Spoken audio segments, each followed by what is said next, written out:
Beshi, nakatikim ka na ba ng mahaba, mataba, makatas at ma-creaming waffle? Ito lang naman yung sikat na sikat sa Japan na meron na rito sa Pilipinas. Mapalad tayo mga Beshi dahil meron na siya rito sa may barangay San Antonio, Binyan, Laguna. Ang Super Ducks na waffle, Boy T. Kaya tara, food trip po to, food trip tayo. Geng geng, mua chup chup.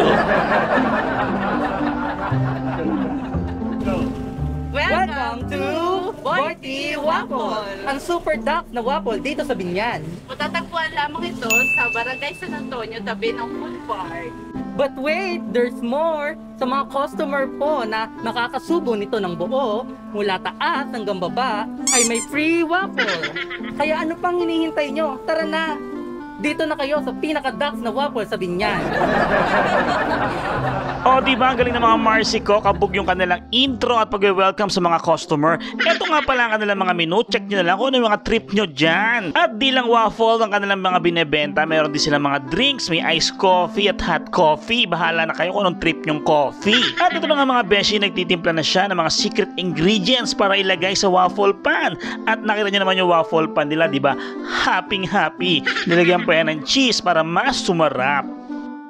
At makalipas ang 10 minuto, ayan na siya. Charan! O diba? Ang lusog-lusog, ang laki-laki at ang taba-taba, ang haba-haba ng kanilang waffles. Amoy pa lang nakakagutom na.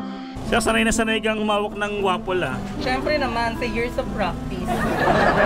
At ito na nga coating na nga ang beshi ko. Alam nyo ba? Na purong-purong gatas yan. Walang halong water. Kaya naman sobrang tamis at sobrang sarap. Hindi tinipid ang sangkap. O diba? Bongga. At syempre may final touch pa yan ang kanilang white creamy sauce. O diba? Chocolate na ginagamit. Milk chocolate yan, sir. Milk chocolate. Sa local. Then meron din siyang toppings na almond, then Oreo. Okay. Wow! Lalagyan siya ng dark chocolate sa taas. Sa ganyan po, magkano po yung presyo? Bali yung tatlong flavor namin, nag-rate siya sa 119. Tapos yung puti, ano po yung puti na yan? Yan po yung tinatawag namin na white sauce. Namin ito nilalagay dito. So ito na ang kanilang finished product, ang kanilang BBC, pinkish at local. So ito na mga beshi, lapang-lapang na tayo. Lafangan na. Geng geng. Yung shout out mga boss, dito tayo ngayon sa may San Antonio para tikman yung pinagkakaguluhan dito. Yung bago nila ritong waffle. Ano to ibang klaseng waffle to, hindi to basta-basta waffle lang. Dahil, yan. Super Ducks Waffle. Hatid dyan ng Boy T. Yan. Kaya titikman natin kung gaano ba siya kasarap yung lasa. Eh tara, food trip po to. Food trip tayo. Geng geng. Titikman natin yung kanilang local na nagkakalaga nga na 119 pesos. Tama? Ganito ba talaga ang tamang pagsubo nito? Pagkain?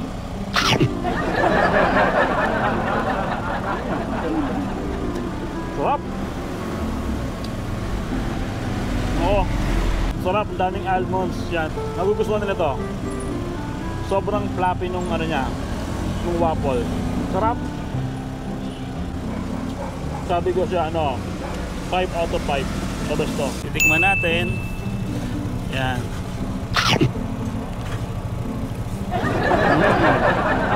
Beshi, bongga to. Ayos na ayos yung tamis niya.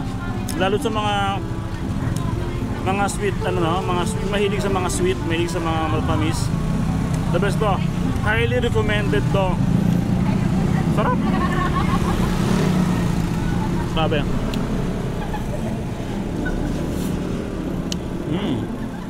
Sensya na maamos na ako. Kasi sa totoo lang, kung nasasarap ang dapat din niya kumain. Ang pinaka-bestseller nila rito sa Boy T, itong BBC yun, ang BBC. Nagkakalaga din ng 119 pesos, tama? Yes po. Okay. Sulit na siya sa 119 kasi ang laki talaga naman ducks na ducks siya diba? Tapos sabi nga nila meron doon din tong promotion.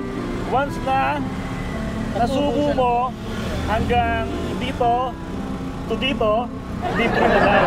Kaya hinahamon mo sino yung kayang sumubo nito. Mga tropa ko dyan. Alam niyo na kung sino kayo. Ako hindi ko kaya. Hindi ko kaya. Okay, try natin.